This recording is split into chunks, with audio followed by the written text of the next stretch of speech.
I'm very, very confident in what we do. I'm so like enthusiastic about what we've implemented. And I know based on the years of talking with other designers that we do things similar but different than what everyone else is doing that's causing the pain. Hi, I'm Michelle, owner of Lively House, an interior design studio passionate about making casual living beautiful. I'm a desert dweller, a mom to 2 lively kids, and now the podcast host of Conversations Over Coffee. With this podcast, I wanted to make a space for all types of conversations: business, design, health, and lifestyle. Anything goes here. I believe that our own personal stories might motivate and completely transform another's story simply as they engage in the conversation. I'll be inviting guests on who will bring a new perspective to your life and mine. There is so much to gather and grow from one another. I cannot wait for us to do it here together. So whether you're listening while taking your daily commute to work or sipping coffee at your favorite local spot, get ready to dig into the real stuff because this is Conversations Over Coffee. We have the phenomenal name in the design world with over 17 years within the industry, Emily Yeates. She is the principal designer and CEO of the full-service interior design firm Urban Revival. Her unique and artistic vision has caught my attention over the years, truly. And so I'm so honored to have you here on the show with me. Thank you. But before we dive deep into the conversation, because of course this is Conversations Over Coffee, how do you take your coffee? Usually an iced Americano with like half and half, heavy cream on special days. Yeah. I love it rich. Even in the morning? Yeah. Yes. Yep. I'm a hot coffee person in the morning first. Did you first grow up here? In New Mexico. Okay. I'm surprised. Yeah. Yes. You grew up here. Yeah, and I'm like, I don't want anything hot. No. Always ice. Even in the winter? Yeah. Okay. Yeah. All right. Pretty straightforward. That's good. Okay. How did you initially find your passion for designing spaces? I was really lucky in that my mom was a builder growing up. Yeah. Not my whole childhood, but like once I got to high school and on. Mm-hmm. And so I just got to be around like a lot of building materials, and I don't remember her really picking my brain, but yeah, she tells me that she picked my brain all the time, and it was so natural for me. Yeah. So I feel like I just kind of fell into it. Mm-hmm. Yeah. Did you kind of knew early on that this was something that you had a passion for? I did, but I don't know if it was that I knew it or my mom like kept pushing me towards it. Yeah. Because it always felt like that was what I was going to do. Mm-hmm. I can't remember like ever making the decision. Mm-hmm. So, yeah, I started taking, this is silly, but like paying clients when I was a senior in high school. Pretty much because my mom forced her friends to pay me. Oh. To come help them. Yes. Yeah. I mean, early on experience. Yeah. Quickly. That was your internship. Yeah, basically. It was. Yeah. And from then, you're kind of like, yes, I have a knack for this. I know what I'm doing. Yeah. Yeah. I didn't know what I was doing, but like I had a knack for it. Yeah. And I loved it. Yeah. Did you feel like your mom kind of like helped you as you got started? 100%. Like I would say for a few years, she came with me to meetings. Oh, she did? She wouldn't say much, but it was like she was my comfort person. Mm-hmm. And also hearing how she had conversations as well really helped me. Mm-hmm. And so it was a really easy transition eventually to be like, I do not want my mom with me anymore. Like I'm old enough. Yeah. I'm done, Mom. Yeah. I'm done being chaperoned through these meetings. But yeah, that is nice. Do you feel like your kids have any interest in what you're doing? My son seems to, but he is much more like an engineering brain. Yeah. Which is a part of design. Yeah. But I picture him doing something like, I don't know, more in the corporate world with that. Yeah. My daughter is very like defiant towards what mom wants. But that's like a typical daughter thing. So if she fell into design, I would not be surprised at all. Because I don't know, just she loves nice spaces and that's kind of how I fell into it as well, as I just really wanted to be surrounded by beautiful things. So I say that often to my clients, like my 2 kids. So when I started the business, I was a new mom, and they accompanied me to meetings, site meetings, measurements, client presentations at times. Like, they were with me in all of it. I was 7 months pregnant, drafting, just finishing up design school with my first daughter. So I feel like if anyone's going to fall into it, it might be her. But I'm like, they're either going to love design or they're going to really hate it. Yeah, and my daughter's very entrepreneurial. Yeah. And that's why I think, like, even though she's not saying, oh, I love interior design, but she does have that, like, aspect to her where this would be a wonderful career if she wanted to fall into it. So yes. Yeah. And I want to dive into now what you're doing for other designers that I'm really excited to hear about. Yeah. Okay, so what would you say is the core value of your organization for Urban Revival? When did you get started? When did you launch it? So, you know, early on when I was younger, it was very much a hobby. But then I would say probably my son was maybe 1. So 9 years ago, I think I launched the name Urban Revival and felt like, okay, I'm really actually going to make this a career and go for it. And but I was using it as a business in restoring historic properties. So it kind of transformed a little bit over the years. Yeah. And then maybe 5 or 6 years ago became like only interior design for full service clients. Got it. Yeah. Oh, I had no idea you like restored more historical homes. Yeah, that's like I would say is my specialty. Yeah. I don't know that I've done it very much for clients. I like felt like it organically fell into just a completely other category in Arcadia and Scottsdale. And but I think you asked me what my our core value is at Urban Revival, and I would have to say excellence. Okay. Like that's really been what we've been shooting towards is excellence for our clients. And it's been just a joy to like feel like that's what we deliver. And I feel like as a business owner myself, like how do you establish what your core values are? Like, so you're now, you know, into your own studio for how many years now? You said like 7 years? Yeah. Around okay, there. 7 years. Yeah. Did you know, like, taking that risk from working for another firm? I never worked for another firm. Oh, you didn't? No. I've been on my own this whole time. You have? Yeah. Just it's transitioned over the years as to like what my focus was. So you always were. Yeah, I haven't worked for another firm, and that'll kind of tie into more of what we'll talk about today, which is fun. Yeah.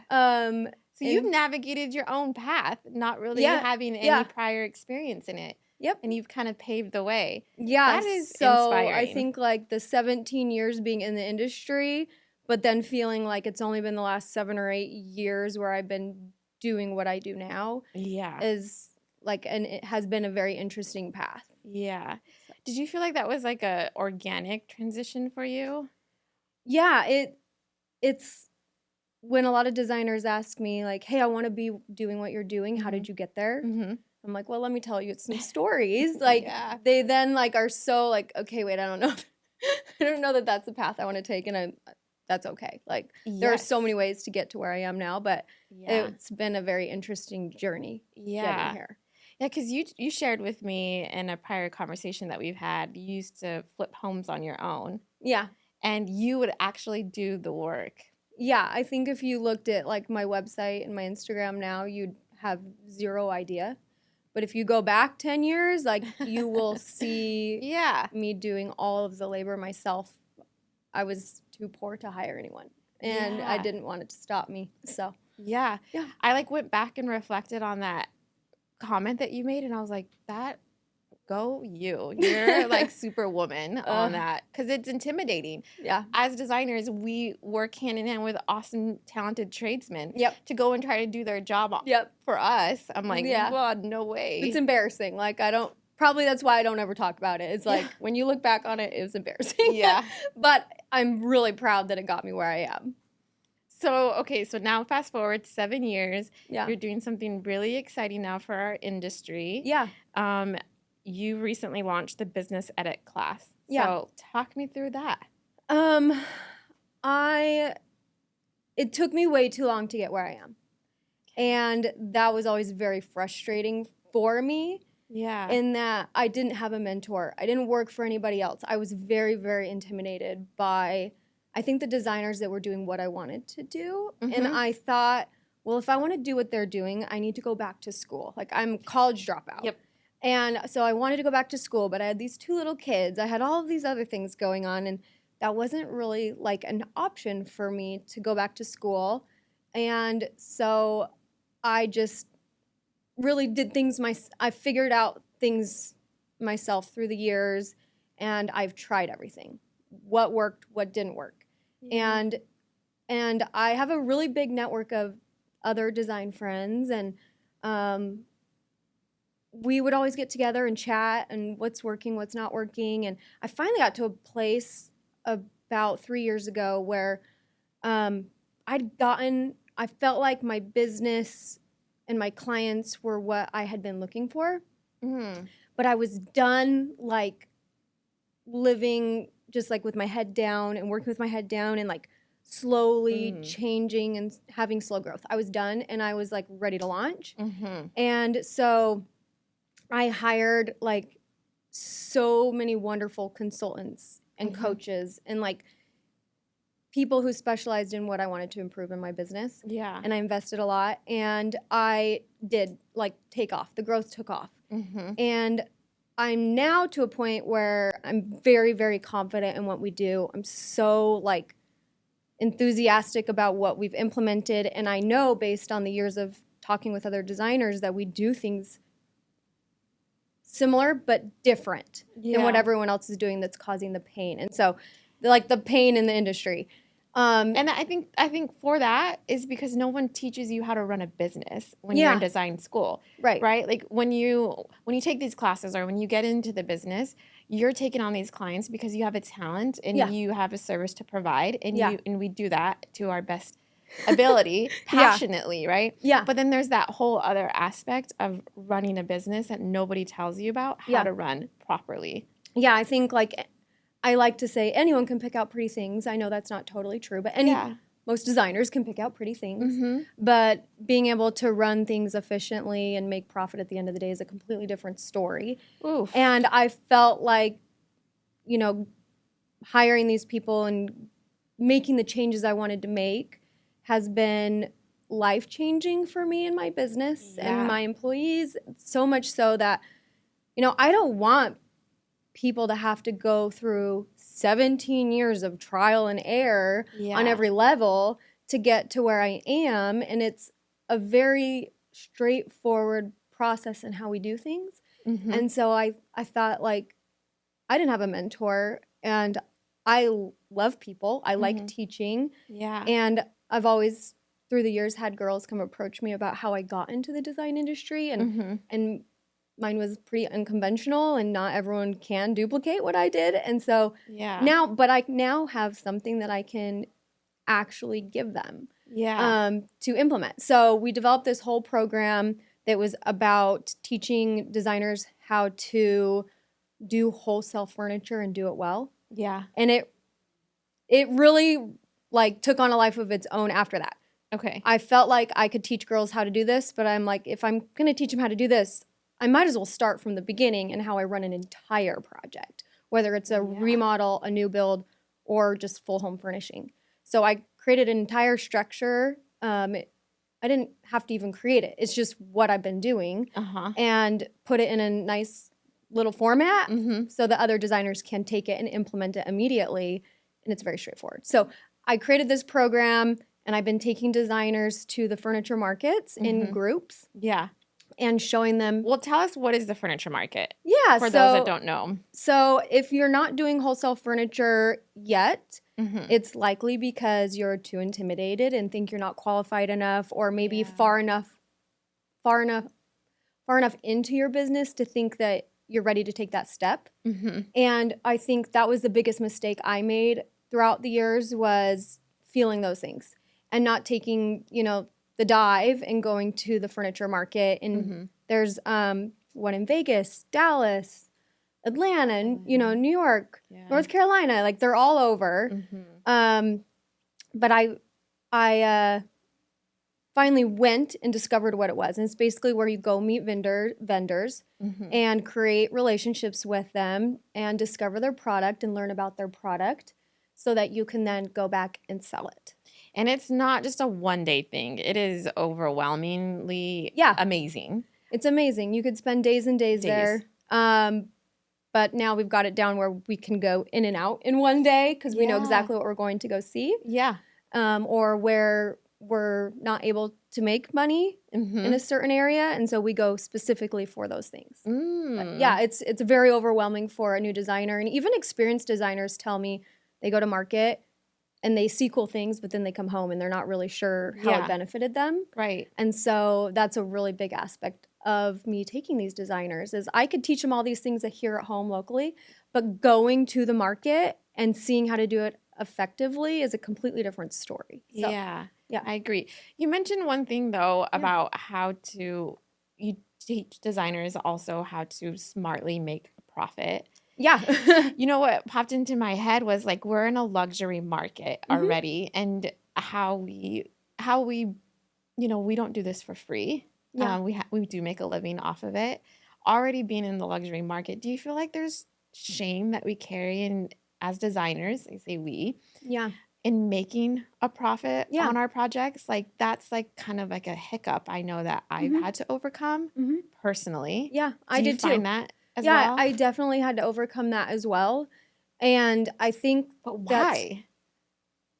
I think just like I can't speak for everyone, but I grew up in a culture where it was, we want to serve people and help people. Agree. And we do it for free all the time. Yes. And I think the home is a very personal thing for people, and we have this desire to help people have a beautiful home life.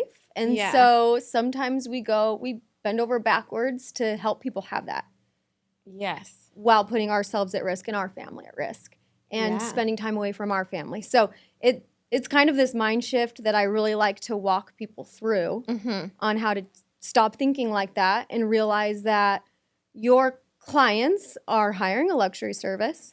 They want you to control the project from start to finish. They want to feel like they're being taken care of. How can you take care of a client when you're not making enough money to take care of yourself? You can't. And so when designers say, well, do you offer discounts? No, I don't offer a discount. Because if I did, then when something breaks, I can't even really afford to fix it. That would be extremely frustrating as a client.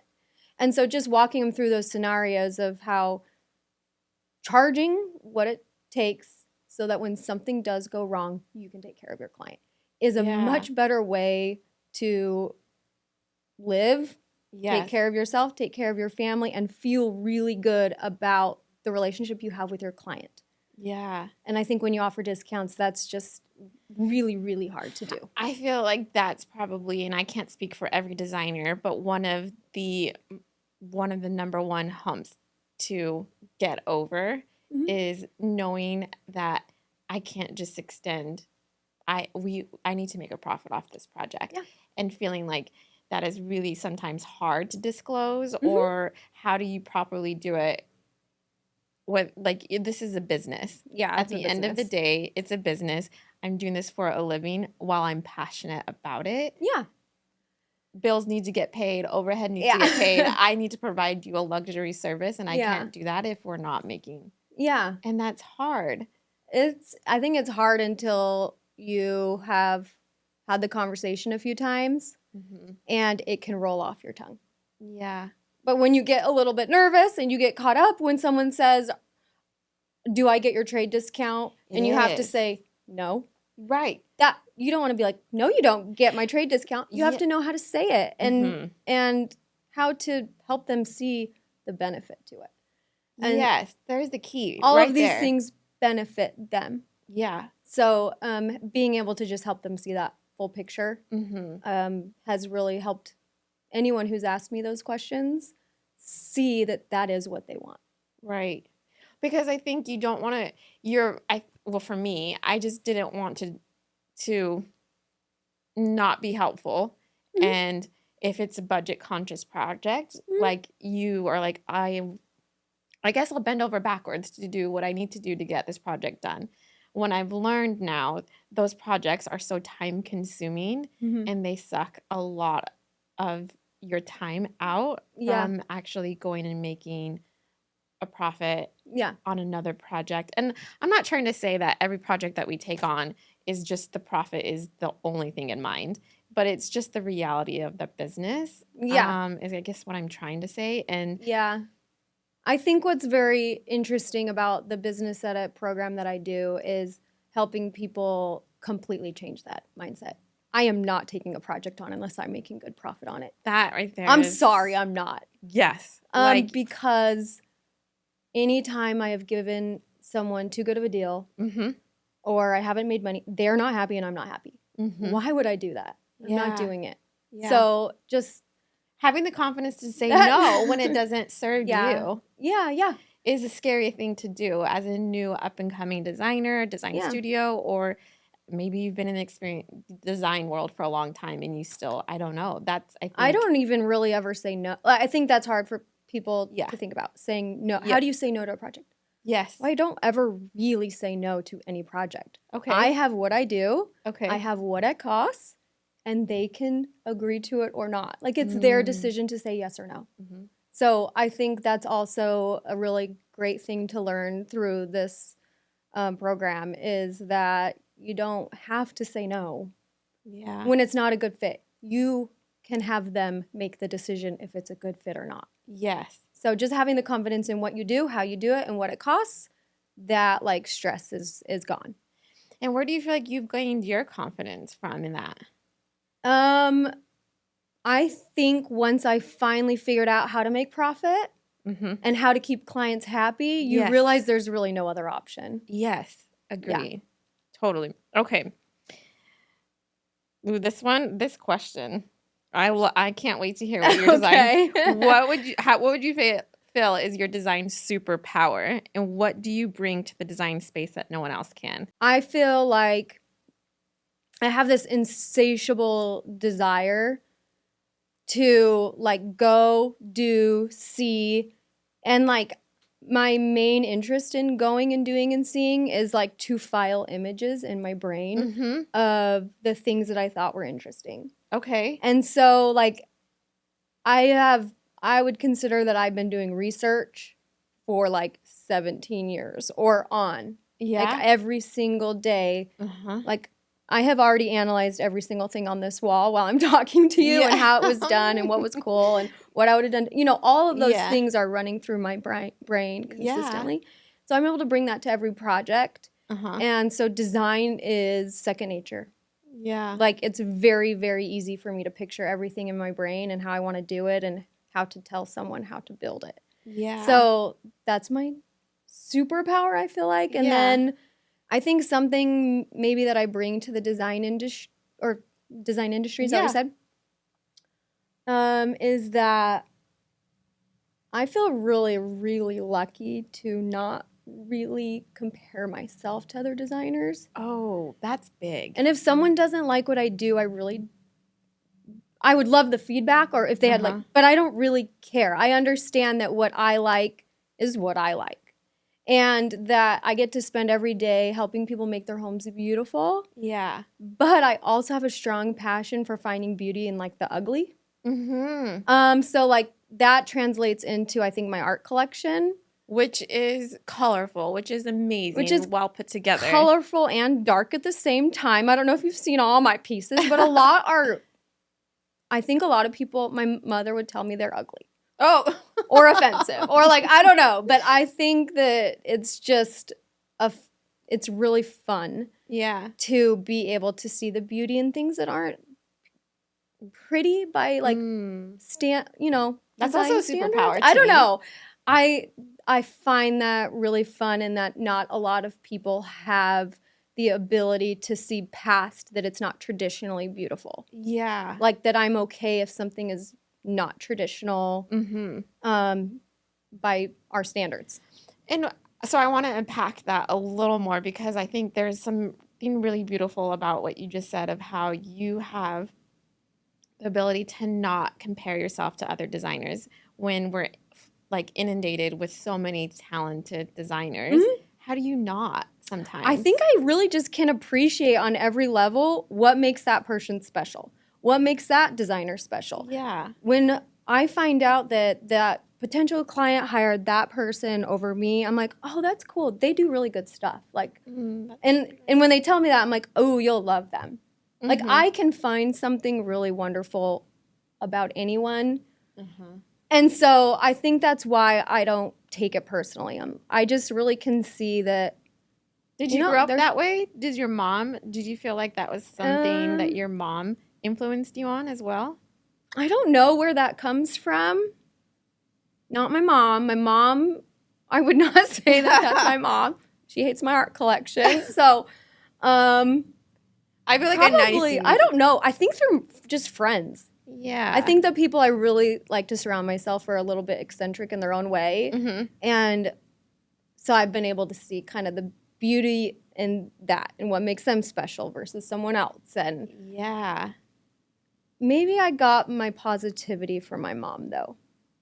That's nice. Like not looking for negative in people. She's really good at being very positive about people. So, yeah.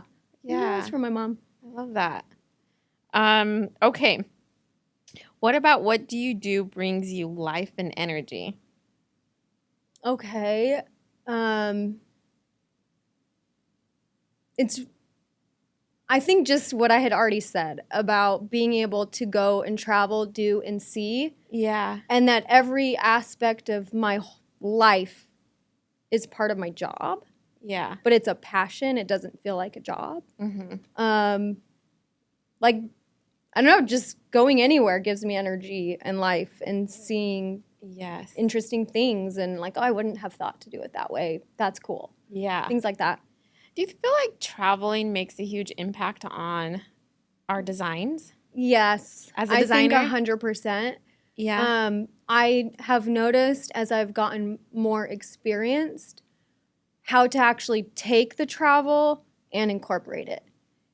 I think early on in like my career, I was gathering inspiration images constantly, traveling, taking photos, but not knowing how to take that and implement it. And so I think just getting more experienced and being able to go to more unique places and see things, but then actually making a habit of implementing it. This is off the script, obviously. What would you say is one of your favorite spots to go to that give you creative oh my gosh. places? Any hotel. Agreed. Any hotel. Well, okay, not any hotel. Like boutique style boutique hotels. Yeah, nice hotels. Restaurants. Oh, we're really lucky in Phoenix and Scottsdale to have amazing restaurants. So when I travel, I am, one time my husband booked a trip for us and he was so excited. He booked a minivan so we could go to Costco and get food and like a condo with a kitchen so we could just cook. And I was like, do you know me at all? Like my biggest goal to travel is to go and be inspired. And so I have to be in the restaurants. I want to be in the boutique hotels. Like that's what I think fuels me. I love that answer because maybe that helps me understand myself just a little bit more. Sure. Because I have like my love language is coffee, number one. Yeah. And then I love going to new restaurants, always trying out new restaurants and checking out the aesthetics. Especially, like I have a dream to design a restaurant one day because you can just be bold and fun and play with scale like you can never do in a home. Yeah, the rules are very different and I'd love to design a restaurant someday. And my friends say I'm a foodie, but I'm like, I'm not a foodie at all. I'm legit there for the construction details and things like that. Yeah.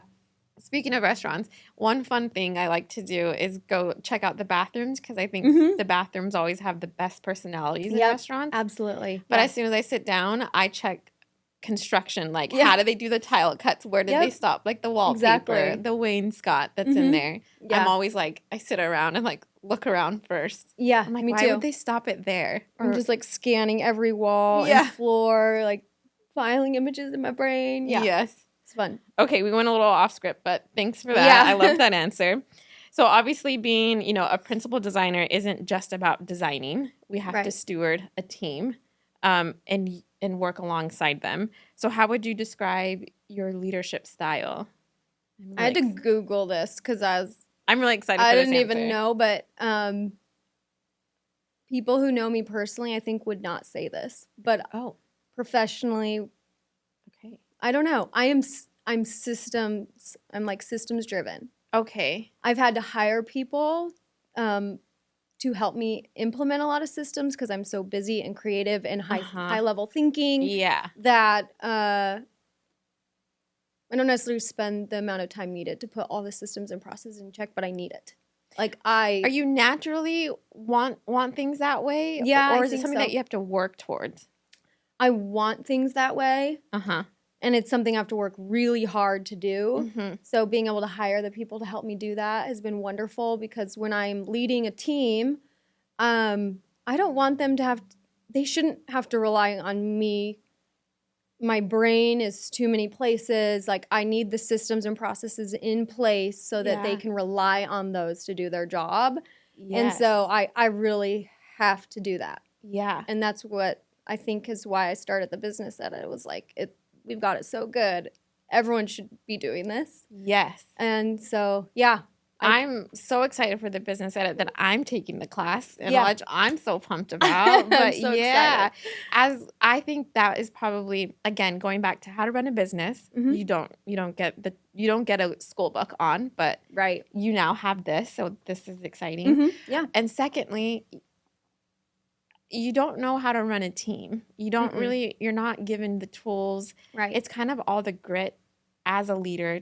You have to do it on your own to figure out, like, how do you run a team? And it is hard, and it's not easy. And there are different strengths that you have to really hone in on with these other beautiful up-and-coming designers that are working for you. Yeah. And understanding, like, where to implement their strengths. Yeah. While also taking the time to invest in them and teach them that process and our systems. Isn't easy. It's not easy, and I've made so many mistakes and hired so many different types of personalities, and I've just kind of learned through the years of what type of personality is needed for which role. Okay. And having the very written out systems has made that a lot easier to accomplish, because when the job role comes up, these are your tasks, and if they're like, I can't wait to dig in, it's like they're the right personality.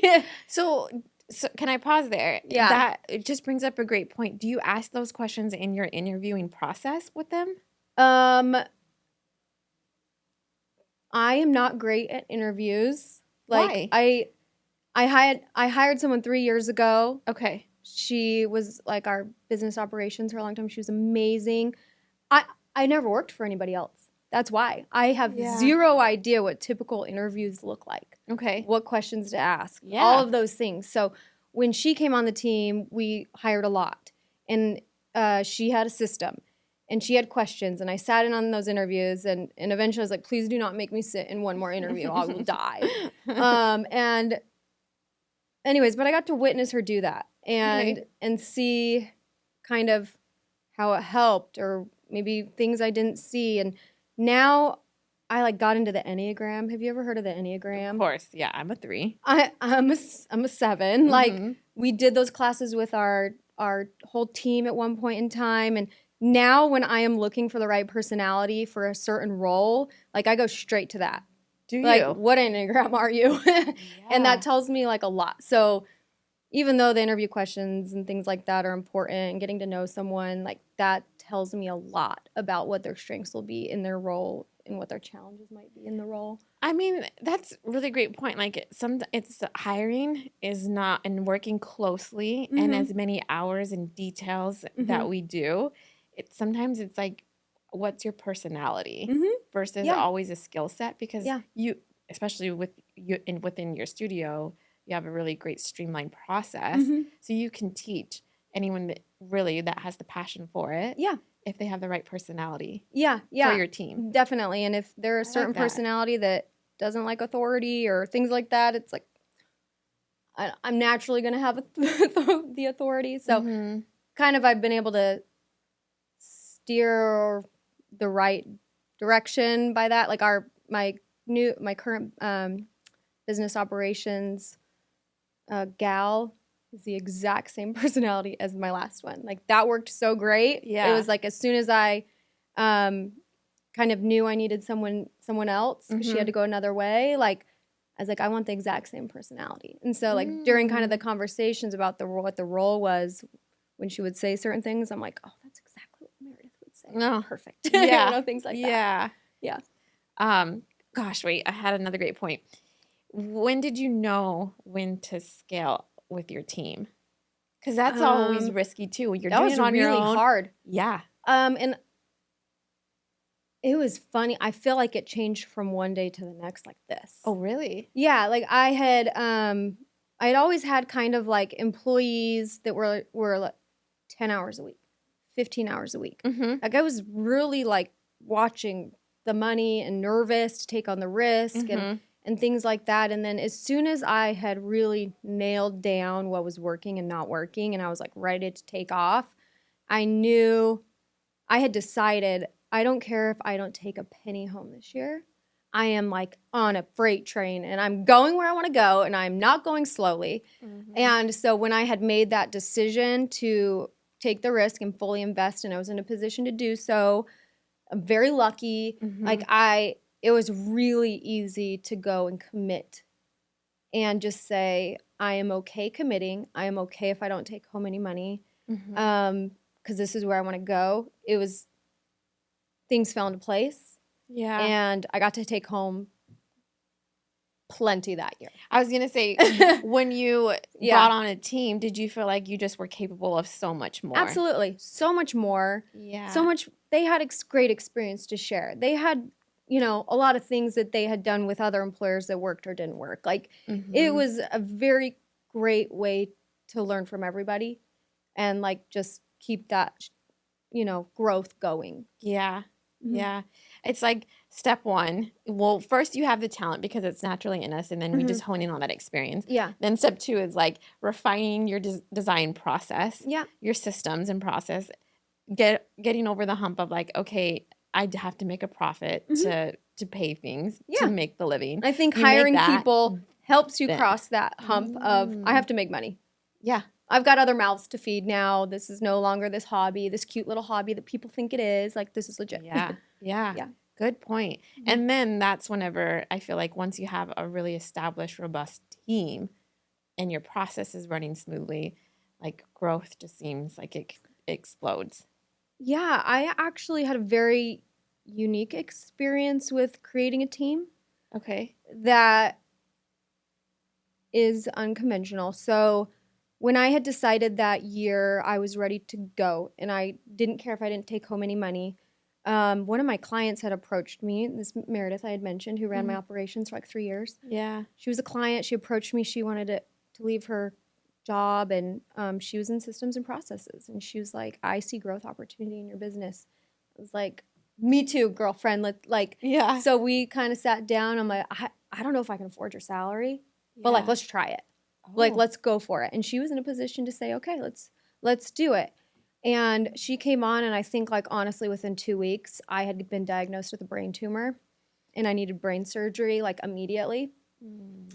And so I had to think of a team in a different way so I now had someone doing the business side, meaning invoicing, proposals, all of that. I still had to run the design side, but I needed help.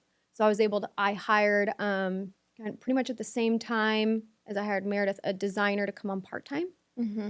And then when I got that diagnosis, I was like, no, I need her full-time. Like, again, this is a year that I decided I wanted to grow. I didn't care if I didn't take home any money. And I now have this hurdle that, like... Did you know that before you knew you wanted to grow? No.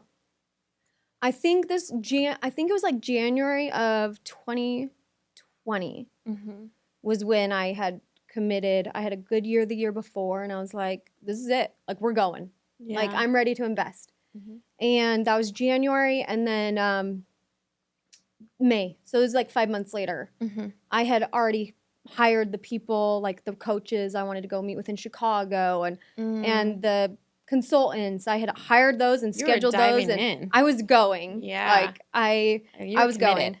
Yeah, and so then May I got the diagnosis, and a couple weeks later I had brain surgery. So I had set up a lot of employees really fast to support like me going through all of that. And it was so cool to see where you go from being like a one person with a part-time design employee to then one person with a full-time business operations manager to a full-time designer and then a full-time technical designer. I did that very, very quickly. And I don't think many people would take that risk. Mm-hmm. I had to. It was beautiful. Like never, like the growth was, like you'll see on the data page in the business edit booklet, I kind of let you overview. Mm-hmm. The gross sales went from really good to like freaking phenomenal. And the year I had brain surgery, that was the year that happened. That, I mean, how scary, first of all, to go through that. And then have this team, this business that is growing, and you are still needing to be involved in it, operate it. Yeah. To get this team up and going. Yeah. So that way you can attend to like what is happening. It was like the coolest experience. Positive right there. I love it again. I think like the best distraction was like it helped me put in place what I wanted fast.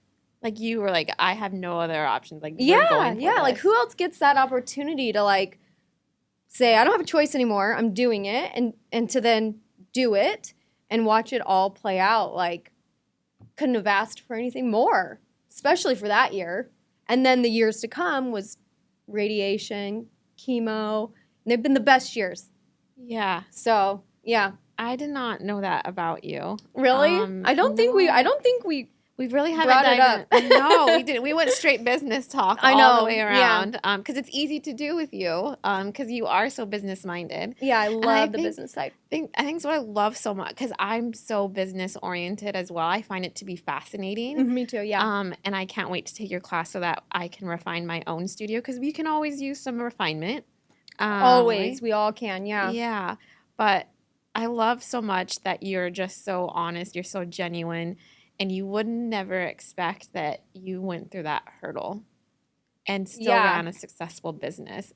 Yeah, I don't think that, like, I mean, what it showed me was there's really no excuses other than the ones, like, we put the boundaries on ourselves. And as soon as you can find an excuse to, like, let those go, like, it's crazy to watch it happen. And, you know, I didn't make the choice myself. I mean, I guess I did, but it was kind of forced upon me in a way. Yeah. And so it's given me a lot more confidence to be like, if I want something to happen, like there are people who can help me make it happen. Like it's not on me. It's not all on me. Mm-hmm. So, and nothing ever is like, none of us do anything ourselves. Like we get to have amazing people help us. Yeah. And when we want the help and we get the help, like we can just go so much farther than we could ever go on our own. Did you feel like during that process, because that's, brain tumor, that's pretty intense. Mm-hmm. Did you ever feel like, I'm going to shut down. I give up. I can't do this anymore. Like, this is way too much for me. No. Really? Like, like I said, it was like the best distraction. I think I would have felt that way if I didn't have the distraction. Like so every once in a while, people would tell me their cancer story and how they went to yoga every day and would just soak in the bathtub. And sometimes I'd be like, man, I wish I could just soak in a bathtub or go to yoga. And I think if I had done those things, it would have been a lot harder to get through it. Yeah. But to just be able to be creative and work with clients and be exceptional and be really, really proud of that work got me through it so much better than, yoga helped. But And it was that was a big help for me as well. But working was fabulous. And I bet you through that process, going through those years, truly confirmed, like, this is your purpose. This is my purpose. Yeah, I love it. I love it. Doing what I can do so successfully. Yeah, and I didn't always love it. Like, there was a lot of burnout, and that was my motivation for putting a lot of this together, is hearing about other designers' burnout and just knowing, like, it doesn't have to be that way. Yeah. And I used to take girls to lunch, and they'd tell me their stories, and I'd be like, well, you can try to implement this, this, and this. It'll help a lot. Trust me. Yeah. But when they can't really see from start to finish how it all intertwines and exactly how to do each step to make the next step less painful and the next step less painful, it was just kind of falling on deaf ears. And I was tired of that. And I'm like, you know what? I'm going to put a price on this. I'm going to teach a program. It's going to be very clear cut. Yeah. Then I'll feel like I'm helping people. Yeah. And so that's been really the excitement under this for me. Yeah. I love that, because you're right. If you're not doing this, you can get burnout quickly. Yeah. If you're not doing this in a really smart, strategic way, you're going to burn out fast. Yeah, the burnout was real, and I felt it a lot, and I felt like I was so exhausted of suffering from the same silly things over and over. I was like, that's when I decided to jump on that freight train. I was like, I can't do this anymore. I need to do it a better way. Like, I'm on a freight train to get there. Yeah. Yeah. I love learning more about you as we continue this on. This is great. Okay. You're sweet. Well, I feel like that answered my other pivotal moment question for you, was sort of that, would you say that is so funny, because when you sent me the list of questions, I actually didn't think about talking about my brain tumor at all in there. No, it didn't cross my mind. I think when I was going to answer that, that's not major, right? The pivotal moment for me was I hired this consultant in Chicago, Rachel Bozick. She's been married since, I think it's Rachel Johnson now. I hired her. She was like this PR marketing consultant, I guess. Okay. And I heard her on a podcast. I was like, what she did for her clients was exactly what I was looking for. And that's what I would say was my pivotal moment, was I knew what my skills were.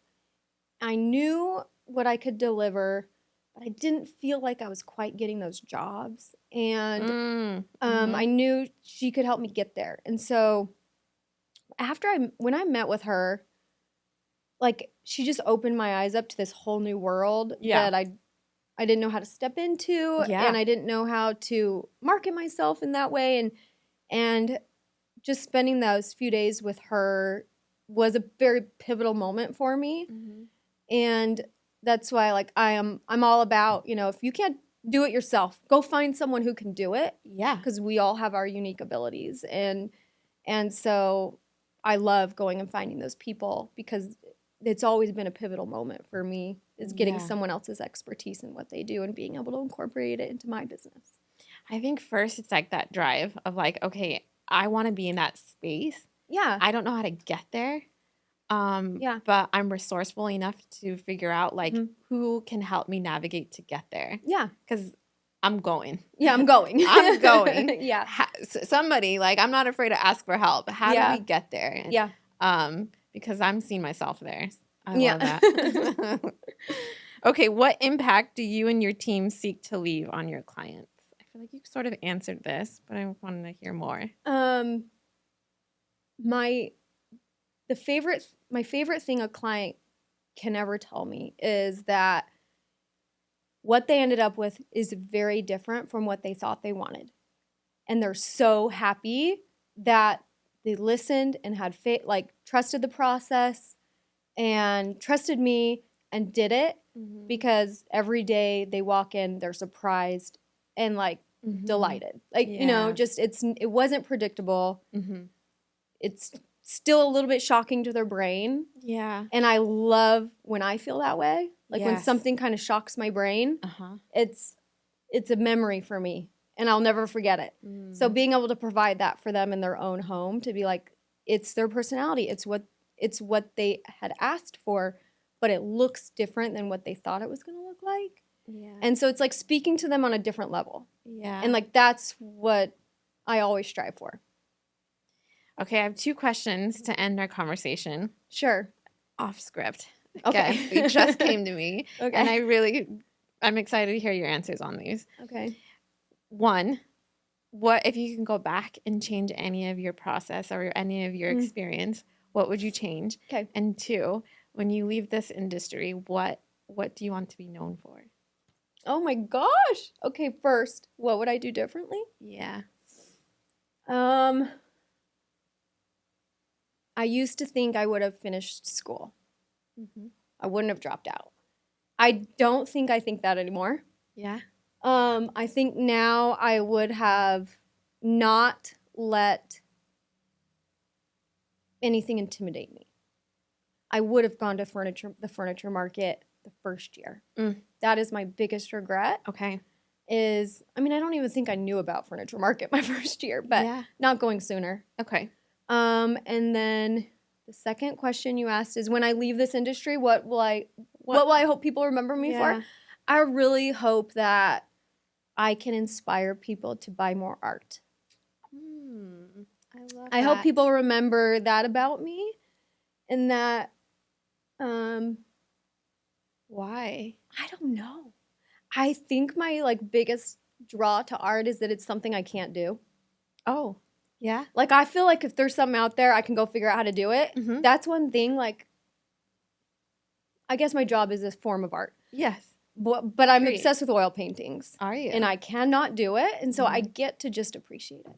Yeah. And so I love buying it. I love working with local artists. I love traveling to art galleries. I love finding new artists. I love collecting, and it's something I get to do with my husband and my family, and we all enjoy it. Yeah. So I hope to inspire people that if that's an interest to them, that they can start at any place in their life, no matter how little money they have or how much money they have. They can start at any point. And I love when I've inspired someone to start collecting and hanging pieces that mean something to them up in their home. Yeah, I love that. That is really beautiful.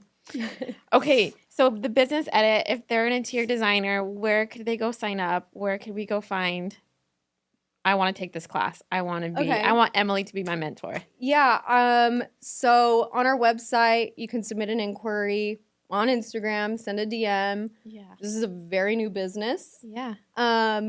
I've taken 2 groups now. So I've just hosted happy hours at my house. Yeah. And I'm realizing, like, eventually I'm going to have a pretty dang good system in place. Yeah. Another system in place. Yeah. But one of the things I love is that I don't need things to be perfect to get going. So we don't have, like, everything perfect for the inquiry part. Just send me a message. Yeah. Yeah. Love that. Yeah. Okay, Emily at Urban Revival, thank you so much for being on the show. I really enjoyed this conversation with you. Me too. This has been Conversations Over Coffee, where we make casual conversations beautiful. Thank you for tuning in. If you haven't already, subscribe to the podcast to make sure you stay up to date on the upcoming episodes. Until the next cup.